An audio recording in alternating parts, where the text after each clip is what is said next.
Hello,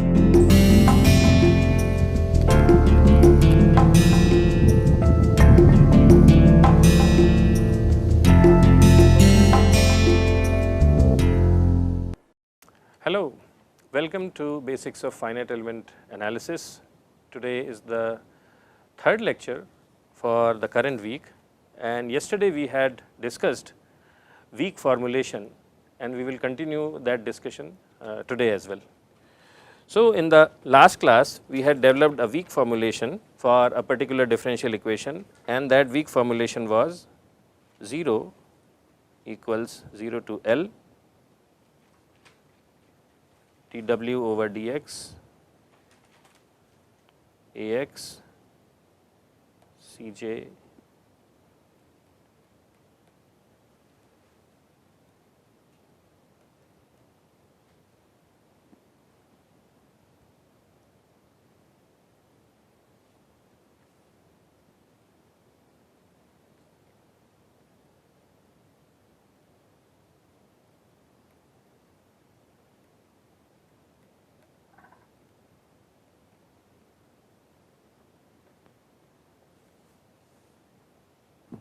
So, this is the weak formulation.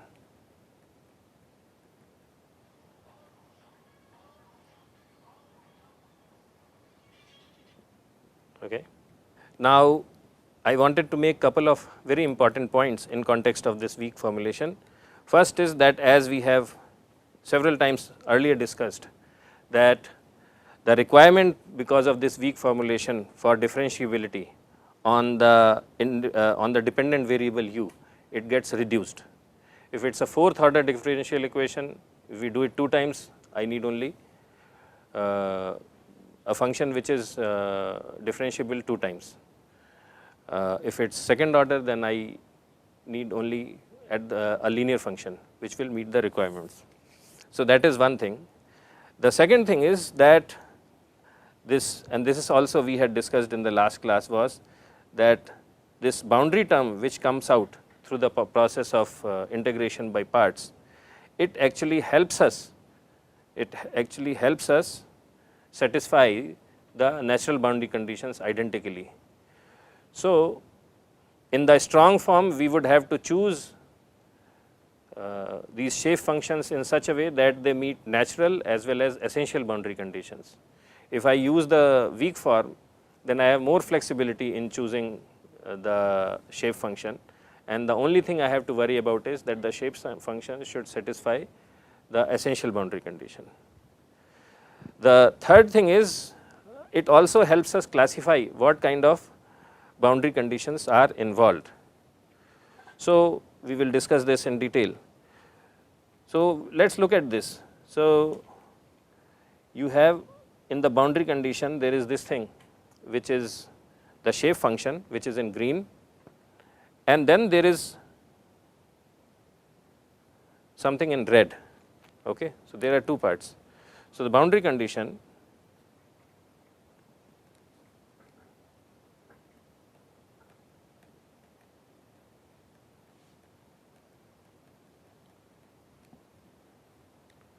it involves weight function and that is in green, and then it involves dependent variable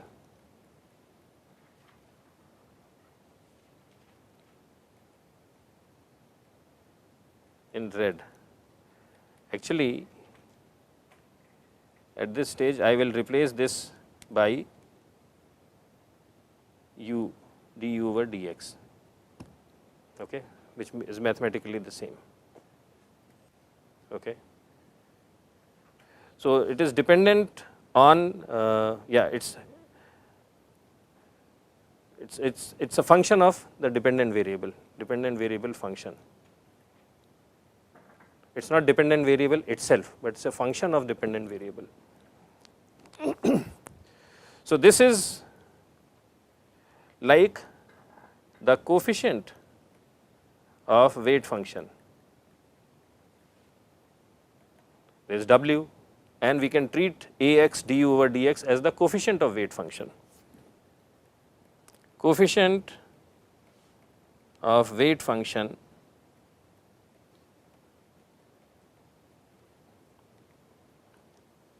now in second order equation there is weight function.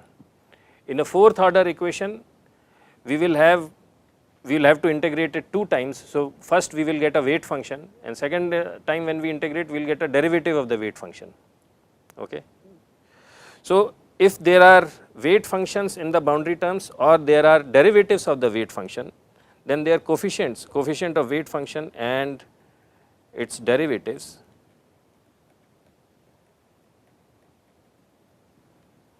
okay, they are known as secondary variables.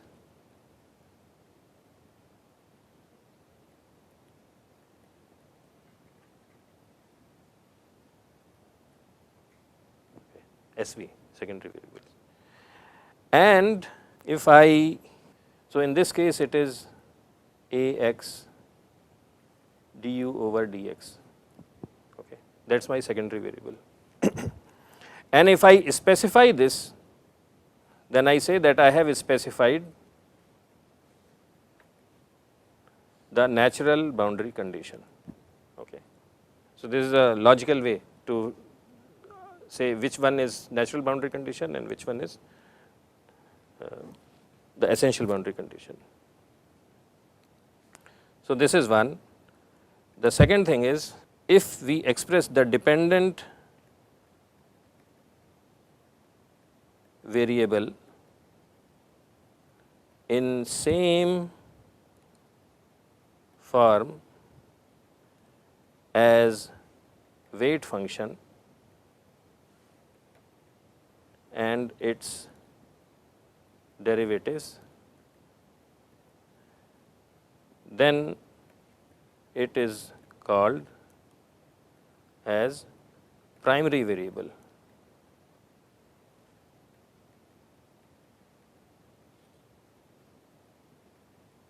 And if I specify it,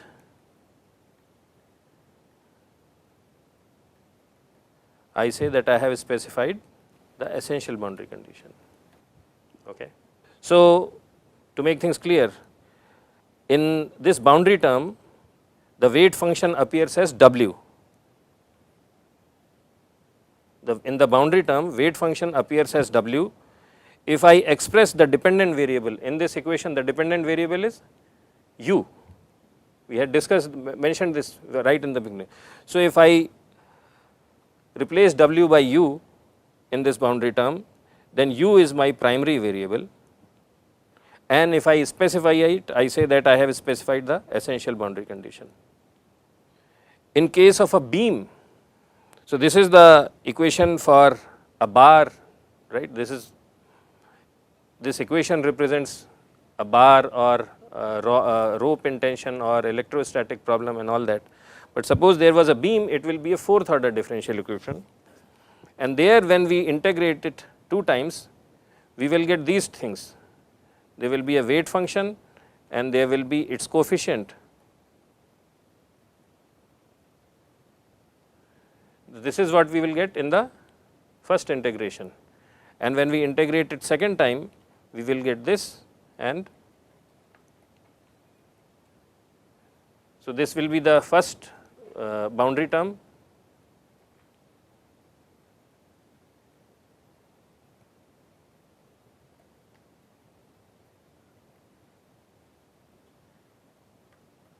And this will be the boundary term after second integration. Okay. So, in this case, and this happens because the governing equation for a beam, Euler-Bernoulli beam, is a fourth order differential equation, right. So, in this case, my second primary variables will be, there is W, so corresponding to that there will be U, and there is W prime, so corresponding to that will be U prime, where U is the deflection of the beam. Okay.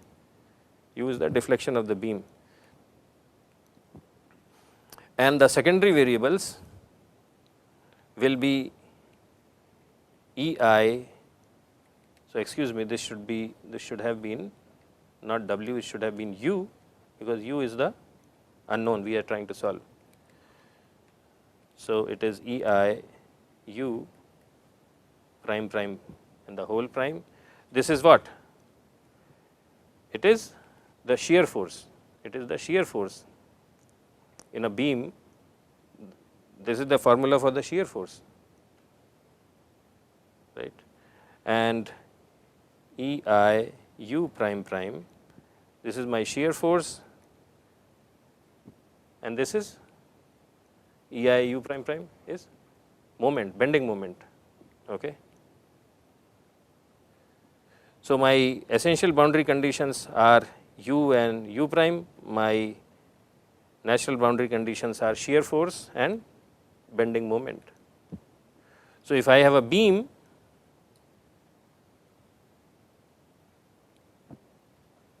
I have to specify two conditions at both the boundaries. At either I specify, so total number of boundary conditions I have to specify are 4 and 2 on each end. So, either I specify u and boundary bending moment or u prime, or so combination of these two. So, at a pinned end my displacement is 0, right, and corresponding to the second thing my bending moment is 0, and at the fixed end, at the rigidly fixed end cantilever, my u prime, which is deflection, is 0 and the slope is 0. Okay.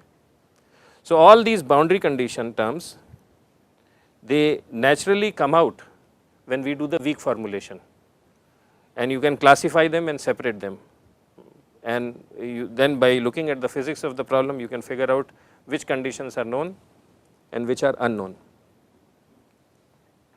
Okay. So, you can have situations where all the essential boundary conditions are known. For instance, you can have a beam like this. In this case, u prime and u are known at both the ends. So, all EBCs are known. Or you can have another situation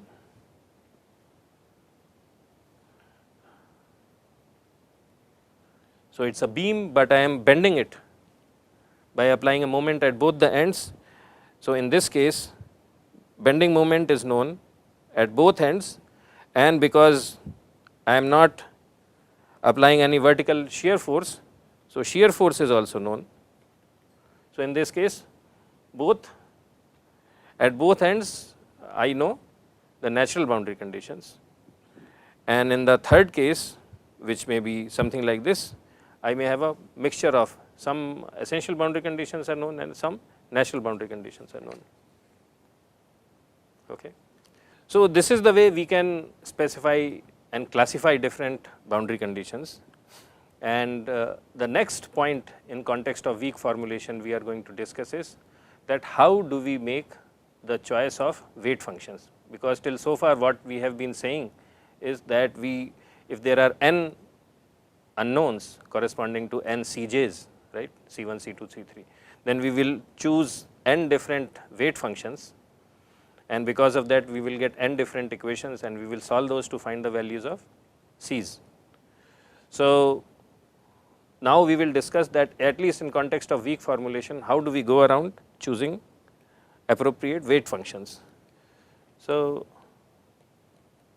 choice of weight functions.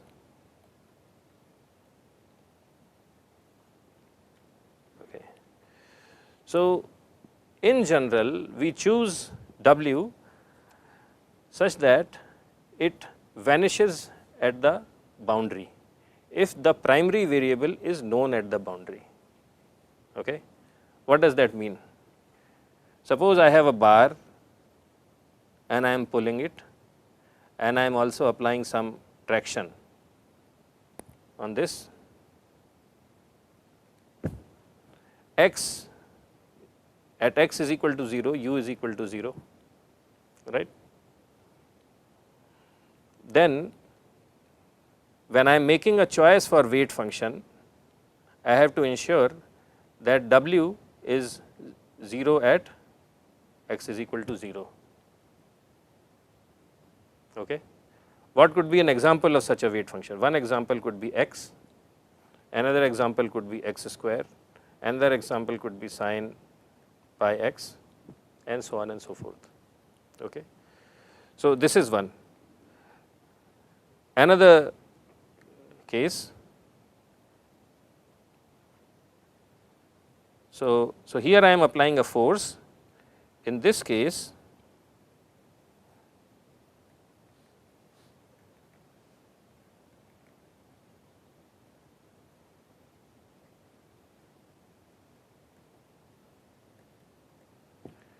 this is the same case, but here instead of applying a force, I am displacing it, let us say by 5 millimeters. So, u at L is equal to 0.005. In this case, what is our primary variable? Primary variable is u, right? We have discussed what is a primary variable and secondary variable. So, primary variable is u, and u is known as at x is equal to 0 and x is equal to L. So, if u is known at both x is equal to 0 and x is equal to L, then I have to choose w which vanishes at x is equal to at both ends. Okay. It has to be 0 at both ends. W should be such that it is 0 at both ends. It could be any function, but it has to meet because u is known, even though u is non-zero at x is equal to L, my choice of w has to be such that it should be 0. In the first case, u was not known. I was applying a force, but I do not know how much the bar is going to stretch. Here I am actually pulling it by 5 millimeters. So, x is known, u is known at x is equal to L, and also u is known at x is equal to 0. So, in this case, we will look at few boundary conditions. So, it could be 1 sin pi x over L, another could be sin 2 pi x over L, sin 3 pi x over L. This could be one set of functions, right. Another function could be x times x minus L, another function could be x times x minus L square, and so on and so forth. So, this is how we choose the functions. Now, these functions will not work. So, let us say this is case A and this is case B. So, these functions will not work for case A. Why? Because if we choose these functions, then we have overly, excessively restricted our choice of functions. Okay. Here the only restriction is at x is equal to 0, u is 0. So, I cannot have the weight function behave in such a way that the weight function becomes 0 at the other end of the rod. Okay. So, the next thing is that why do we make such choices? Why do we make such choices? Okay. So, the first reason is that we have to choose these weight functions in such a way that they represent variations in the primary variable. They represent variations in the primary variations. So, choose, so in a general sense, choose w such that w is a variation of u. Okay. It is a variation of u. And if you remember our discussion of variations, the variation of u, suppose you have a string and it is suppose u is 0 at this end and u is 0 at this end, then the variation of u could be any function as long as no, not small, because the smallness is dictated by that amplitude alpha, if you remember, as long as it does not violate the end conditions, right. Wherever the variable is known, at that place variation has to be 0. At all other places it can be non-zero. So, if I choose these functions for case A, I will not truly represent the variation in u, because I will be specifying that variation at the other end of the rod is also 0. So, once again I will like to restate that we choose w in such a way that they represent variations in the dependent variable. Wherever the dependent variable is known, at those places the value of w has to be 0. Wherever it is not known, the w need not be 0, w need not be 0. These variational, so w represents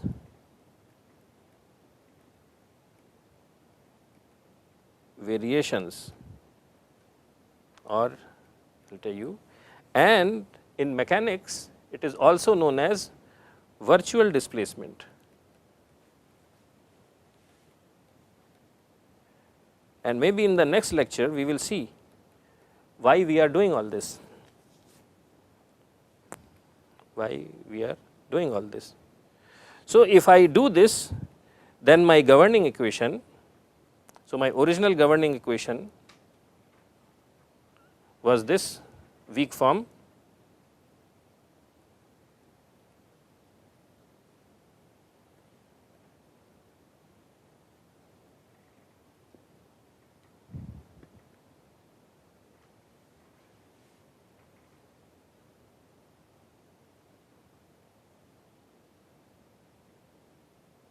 this is the original weak form of the for the system, right, and my boundary condition was u at 0 is equal to some constant u naught and a du over dx at x is equal to L is 0. Okay. So, what I can do is I get the same term here minus w a u prime x is equal to L and plus w a u prime x is equal to 0. Okay. So, what I have done is I have just expanded this term in the parenthesis. Now, I know that du dx at x equals L is 0. I am now going to enforce this boundary condition. So, this term becomes 0. Okay. So, this whole term goes away, right, or I can, yeah. So, anyway, so this is what I am left with, this is the thing. Now, if I replace w by variation, then I get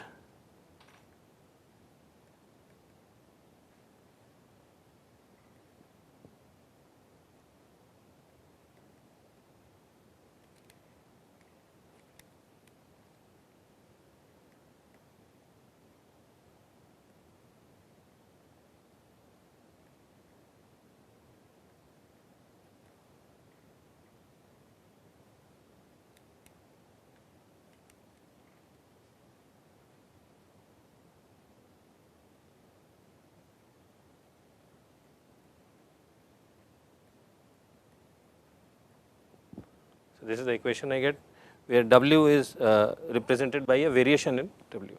This form where I am replacing w by variations is known as variational form.